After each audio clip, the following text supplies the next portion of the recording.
Bonjour Frédéric. Salut Alex, Alexandre. Alors Frédéric, c'est mon ami, mais l'ami aussi de Ghislaine, mon amie résistante. Et on va aborder un sujet un peu particulier aujourd'hui. Parce que c'est Frédéric qui m'a présenté Philippe Guillemant. Oui, c'est vrai. Et donc pour rappeler qui est Philippe Guillemant, c'est le physicien du CNRS qui travaille sur les synchronicités. Et là, on va vous expliquer, enfin, Frédéric va vous expliquer qu'il applique cette théorie de la synchronicité et la met surtout en pratique. Alors, est-ce que tu peux rapidement te présenter, Frédéric? Alors oui, Frédéric Bardot. Je suis enseignant depuis 1995 en éducation physique et sportive. Et je suis aussi formateur académique en éducation physique et sportive et sur la notion de climat scolaire, peut-être qu'on en reparlera après. Mhm. Et je travaille dans un petit collège que j'aime beaucoup à Chalonnes-sur-Loire, dans le Maine-et-Loire. Voilà.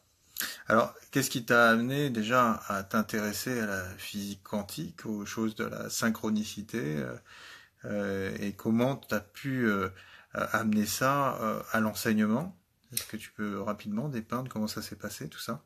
Alors pour l'expliquer simplement, donc je vais pas rentrer dans le détail au niveau de ce que j'ai vécu. En tout cas, j'ai vécu des choses un peu particulières dans ma vie qui m'ont amené à penser que il y avait sans doute, on vivait des intuitions qui venaient pas du temps présent et qui D'accord. remettaient en cause le fil normal, passé, présent, futur. À partir de là, je me suis intéressé à la physique quantique puisque cette science remet en cause la linéarité du temps. L'écoulement normal, passé, je répète, présent, futur. Et à partir de là, je m'y suis intéressé et j'ai remarqué que ces notions-là, moi, je les ressentais comme ça en tout cas, je pouvais les utiliser pour être plus efficace dans mon travail. D'accord. Donc, Alors, comment ça se traduit? Comment tu déclenches des synchronicités dans ton travail? alors comment je les déclenche tout simplement, alors pour faire simple, je pense qu'elles se déclenchent lorsque on aime sincèrement ses élèves. Voilà, je sais pas comment le dire autrement. Lorsqu'on est authentique, lorsqu'on se relie de cœur à cœur avec un élève, c'est comme si ça, le fait d'être relié à lui, c'est comme si ça créait une sorte de parabole. C'est comme si ça stimulait l'intuition. Alors certains diraient plus simplement, lorsque j'aime faire quelque chose, je suis passionné, mon cerveau vibre plus, je sens plus les choses. Et à ce moment-là, effectivement, j'ai le sentiment d'être plus intuitif. J'ai le sentiment d'utiliser plus, certains diraient l'hémisphère droit que l'hémisphère gauche. Et bien, je vais prendre un exemple concret. Si dans un cours, j'ai pas eu le temps parce que j'ai 26 élèves à gérer, si j'ai remarqué dans mes émotions qu'un élève il est pas bien, il a les larmes aux yeux ou en tout cas ça va pas bien et que j'ai pas eu le temps de gérer parce que des fois les choses s'enchaînent, je sens que il y a une envie en moi de le voir, absolument. Et des fois, il faut plier les gaules comme on dit, et puis j'ai pas le temps. Et c'est comme si cette envie de le voir, il y a une force qui me poussait à le rencontrer assez rapidement derrière. Alors voilà, je peux aller dans la cour et 9 fois sur 10, parce que j'ai déclenché cette envie de voir cet élève parce que je sais qu'il y a un truc à régler avec lui, c'est mes émotions qui ont enregistré ça. Maintenant, les théoriciens de l'intelligence émotionnelle disent que les émotions mémorisent beaucoup mieux les choses que, pour faire simple, que le mental pur. Et très vite, le hasard fait que en fait, je rencontre cet élève, je vais le voir et on règle le problème. Et le problème est réglé d'autant plus vite que l'élève ressent que je suis allé le voir exprès pour lui, dans sa dignité à lui, et pas dans la masse de la classe qui est l'environnement classique. Très bien. Voilà. Alors, tu as employé le mot hasard, tu y crois? Absolument pas. Bon, très bien. Absolument Autre pas. chose pour ceux qui pourraient se dire, mais attends, ces élèves et lui sont dans un endroit assez restreint où il n'y a pas énormément de monde. Donc, qu'est-ce qui détermine qu'il voit plus cet élève parce qu'il a vraiment envie de discuter avec lui, parce qu'il a déclenché, c'est un peu le principe évoqué par Philippe Guimand, le Mm. physicien, parce qu'il aurait déclenché un futur une simple coïncidence qui ferait que comme vous êtes dans un endroit restreint, forcément vous avez beaucoup plus de chances de vous rencontrer. Qu'est-ce qui, à ton avis, différencie ces deux cas de figure?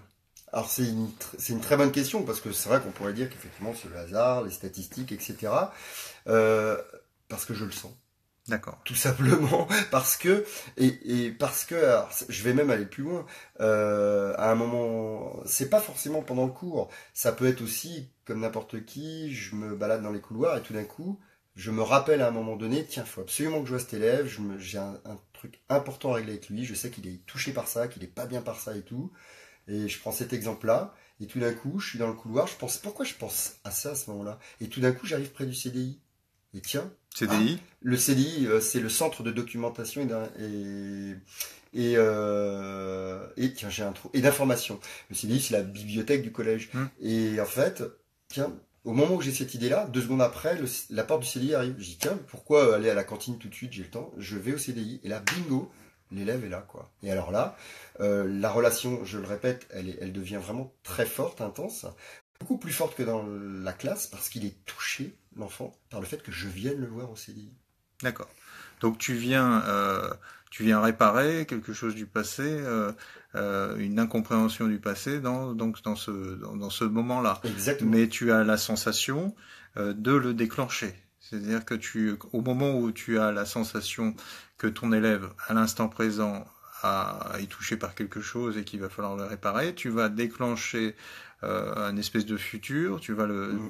voilà. Alors ça, c'est un cas, mais est-ce que tu as plein d'autres cas où justement tu arrives à modéliser ton futur pour arriver à, à réparer ce que tu as envie de réparer ou faire passer des messages que tu as envie de faire passer? Qu'est-ce que tu peux nous donner comme autre exemple qui fonctionne, euh, mettant en exergue effectivement cette fameuse synchronicité? Alors après, alors ça passe beaucoup par les rencontres parce que je pense que dans notre travail, c'est une question de rencontre et de travail d'équipe. D'ailleurs, les, euh, les informations qu'on a, les circulaires institutionnels nous parlent beaucoup de bien-être et de vivre ensemble. Alors pas seulement pour les élèves, mais aussi entre enseignants, et même avec la vie scolaire, les surveillants ou les agents, les cuisiniers, etc. Alors des exemples, là j'en ai pas immédiatement qui me viennent en tête, mais des fois tout s'enchaîne, c'est plutôt une impression où, quand on est dans cet état de grâce, tout s'enchaîne facilement. Hein. Et ça permet d'être beaucoup plus efficace. Alors je reprends mon exemple, je vois l'élève en question, je ressors, je sais aussi que j'ai un autre une question à poser à un surveillant, parce que c'est important, parce que je sais qu'il a entendu parler de quelque chose, d'une information qui est sensible et dont j'ai besoin rapidement pour un autre élève. Et là, quand on est dans cet état de grâce, il y a des enchaînements qui font que soit on rencontre le surveillant en question, soit il n'est pas là, mais on rencontre quelqu'un qui lui a parlé avec lui, on a l'information, etc. On a le sentiment comme une accélération où on a à notre disposition rapidement toutes les informations dont on a besoin. Comme si on était aidé, en quelque sorte, quoi. D'accord. Ok. Tu as une façon de voir l'apprentissage Oui, et justement tu as tendance à décoder les mots. Est-ce que à tu les peux nous... décomposer, oui. Ouais, les décomposer, moi c'est quelque chose que j'aime beaucoup chez Ouais, toi. ouais. Maintenant, j'aimerais que tu le fasses découvrir à nos auditeurs Mm. aujourd'hui. Par exemple, l'apprentissage, pour toi, tu le décomposes comment? Alors, pour moi, je dis souvent apprentissage. Et effectivement, les neurosciences, toutes les sciences actuelles qui sont de plus en plus prises en compte par l'éducation nationale, on a des formations là-dessus, ça c'est bien, eh bien nous disent que la première chose pour qu'un élève apprenne bien, il faut tisser une relation de qualité avec l'élève. Les Québécois qui sont en avance sur la notion de climat scolaire, sur la notion d'apprentissage, eh bien disent qu'il faut se connecter, ils aiment bien l'image avec Internet, il faut se connecter à l'élève. On peut avoir un cours préparé de la façon la plus parfaite qu'on veut sur un plan didactique. Si on n'est pas connecté, si on n'a pas tissé ce lien sentimental, j'aime bien aussi ce jeu de mots, ce lien sentimental avec l'élève, eh ben, on pisse dans un violon, quoi. Ça veut dire que l'élève, il a pas cette confiance, il a pas ce feeling avec vous, et ça va être compliqué pour lui d'intégrer ce que vous lui dites. Donc, dans l'apprentissage, tu tisses le lien et tu apprends. D'accord? Sentimental, c'est le mental qui ressent, c'est ça? Sentimental, c'est Alors ça ta sentimental, notion? pour moi, mais je vais même plus loin, j'ai quelqu'un qui a beaucoup compté pour moi qui disait effectivement l'univers est sentimental. Philippe, lui, Philippe Guillemont il parle de la physique de l'information. C'est-à-dire qu'il y a de l'information partout, on vit dans un univers d'information. Alors je vais pas trop me partir dans ce sujet-là parce que c'est complexe, hein, puis je laisse le soin à Philippe de le faire.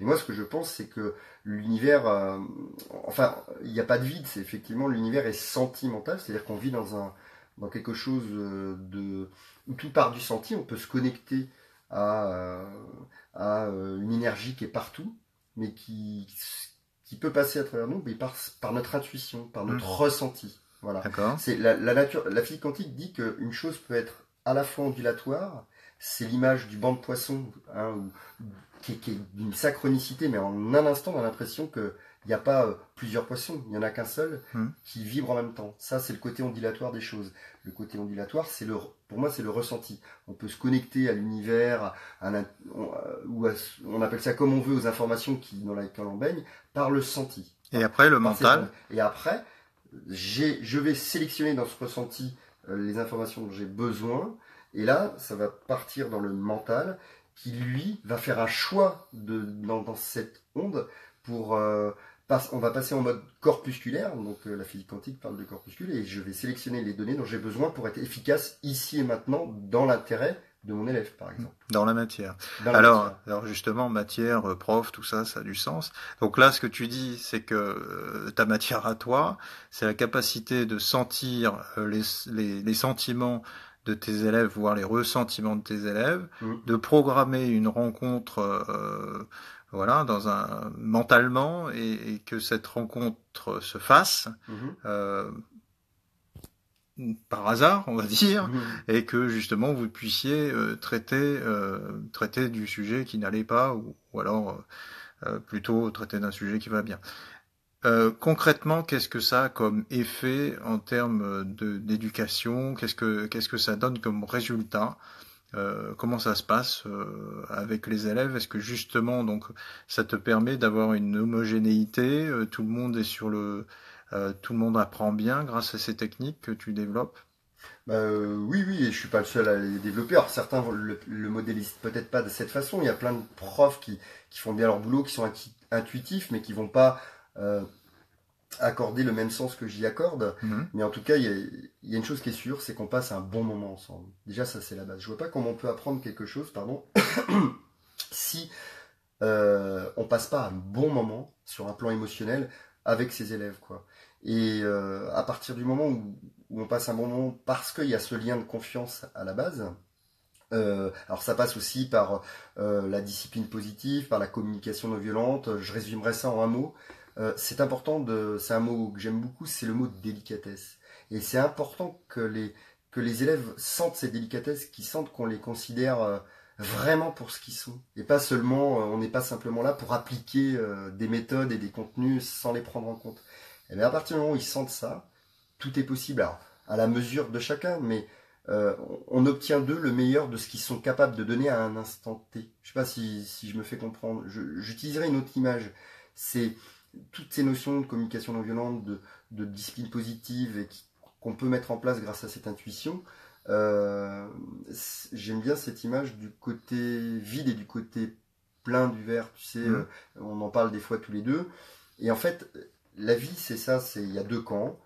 On a une seule et même chose, un verre à moitié plein.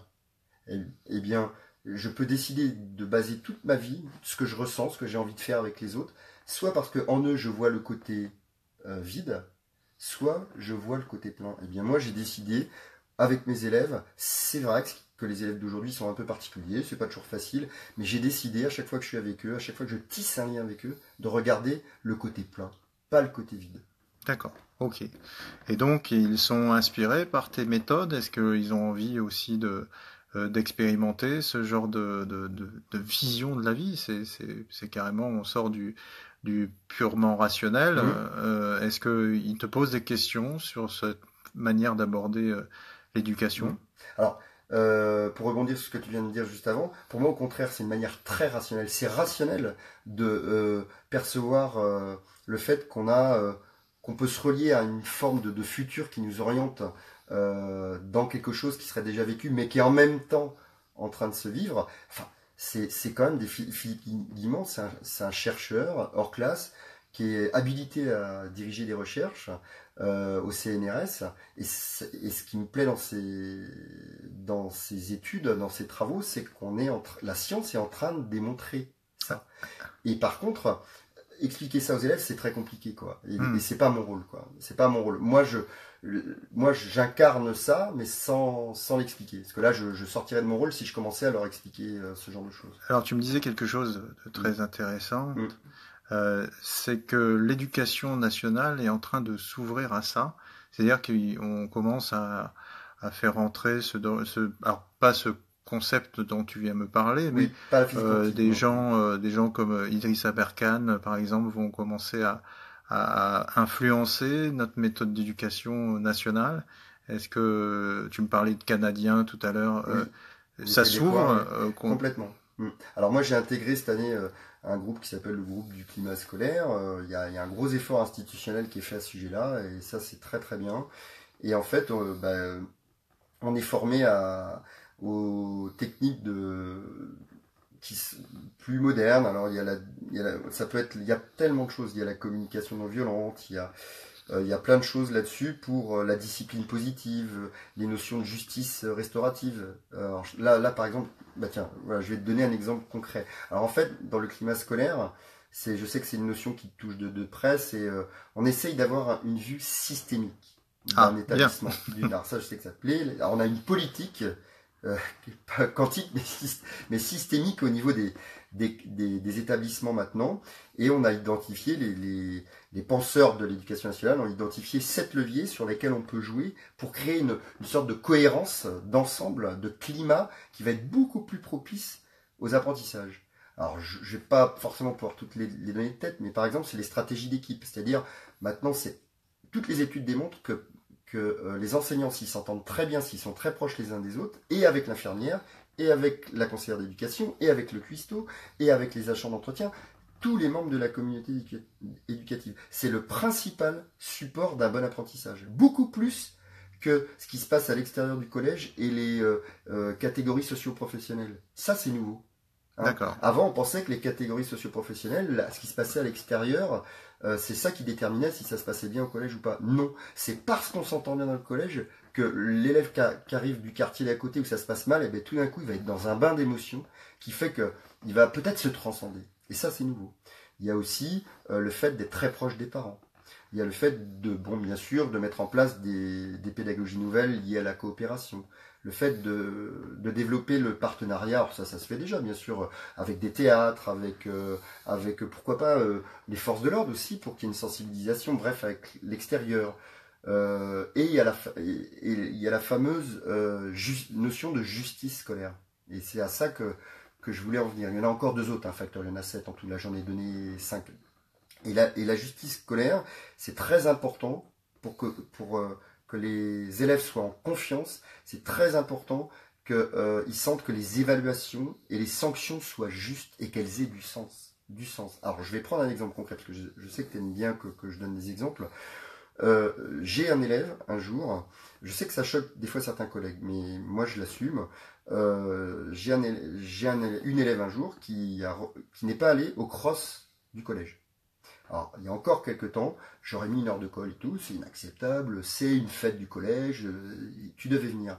Mais je ne sais pas si tu te rends compte, parce qu'elle n'a pas participé à une fête du collège, je vais la mettre dans un bureau, où elle va vivre quelque chose qui est à l'encontre de l'énergie de fête, c'est-à-dire une sanction, va broyer du noir, va faire des lignes même si on n'a pas le droit, ou un devoir, etc. Et en fait, les Québécois disent il faut énergétiser les demandes, il faut énergétiser ce qu'on fait.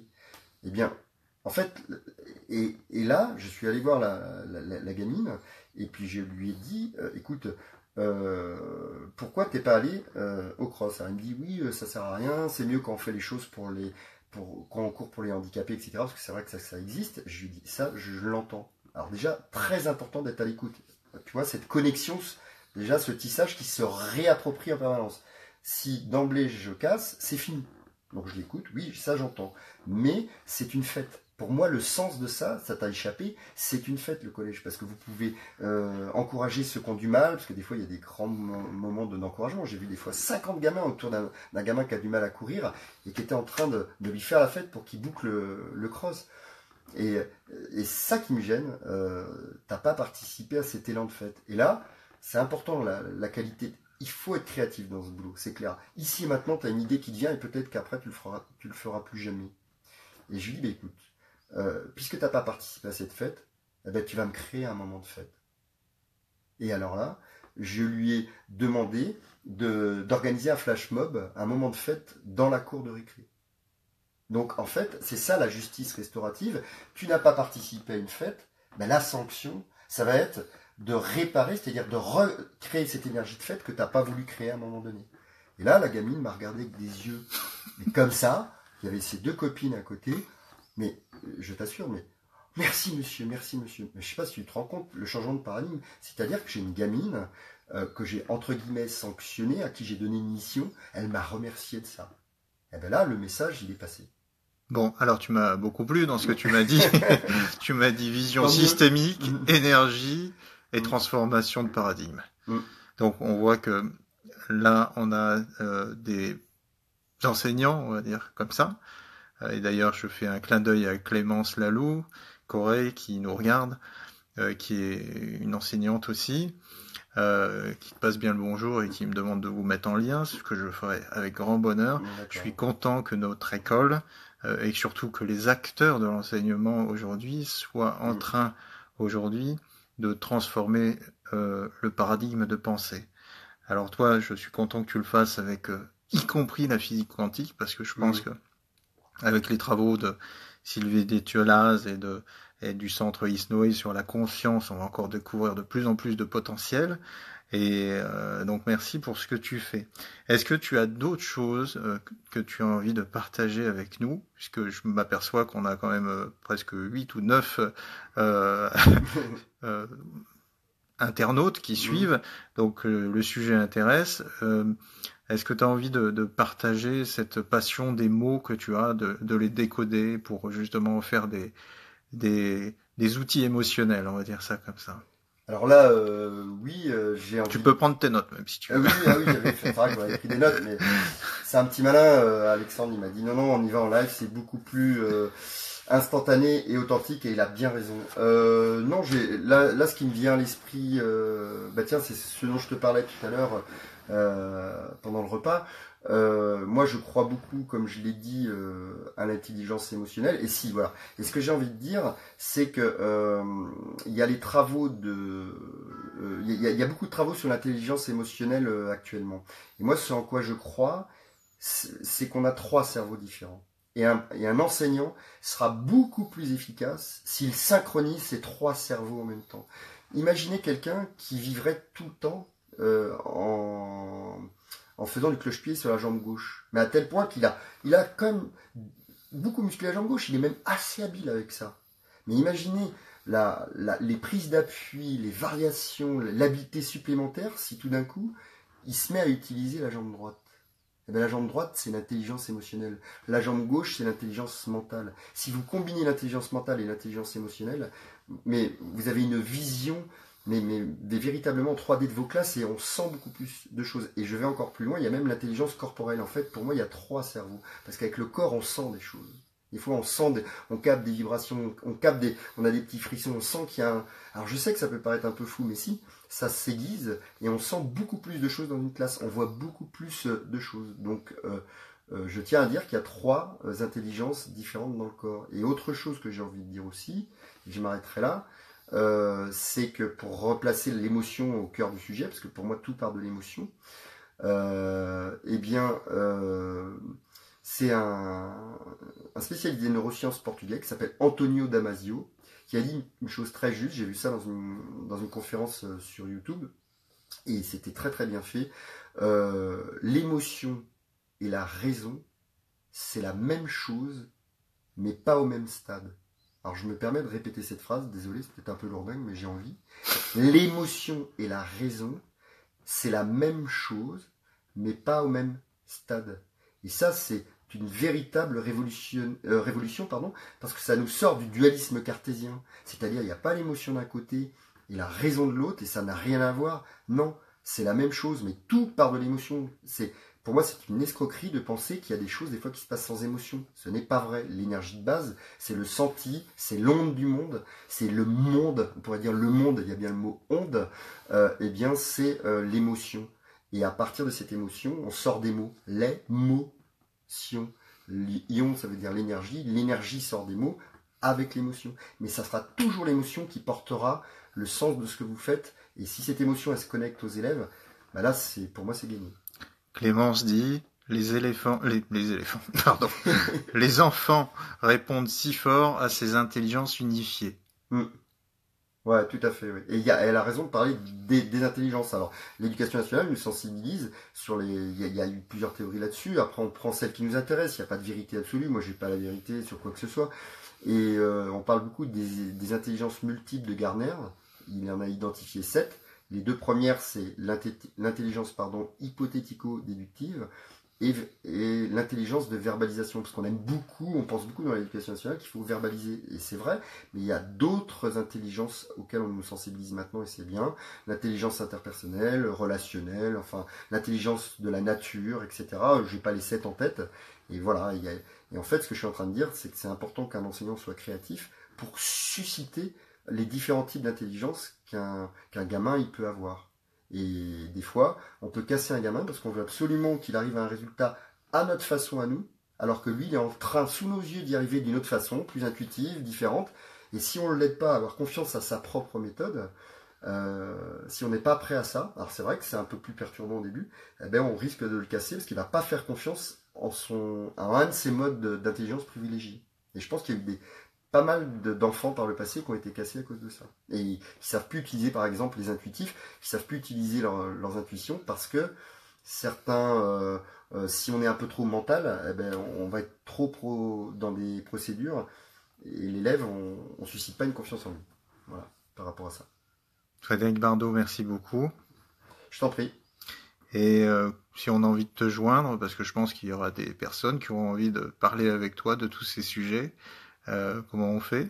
Comment on fait? J'ai un petit blog, j'ai un truc. petit site. Ouais, mais je mets rien, je l'alimente pas beaucoup. Mais s'il y a des gens qui veulent communiquer, oui, ils tapent Frédéric Bardot sur Facebook. Sur Facebook, et puis ils vont me trouver assez facilement. Il ne faut pas confondre avec ce qu'il y a un autre Frédéric Bardot qui est un spécialiste. Je le connais pas personnellement, mais il s'appelle comme moi, qui est un spécialiste en communication. Il fait de la communication.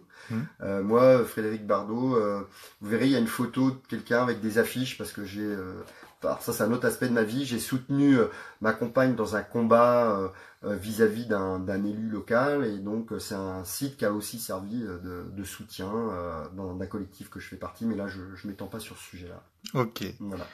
Merci beaucoup. Je crois qu'il y a énormément d'éléments déjà dans ce que tu as dit. Oui, ça a beaucoup réagi. Merci à tous ceux qui ont écouté, et puis on se retrouve bientôt, peut-être avec Philippe Guillemont. Ah oui. Bonne idée. À bientôt.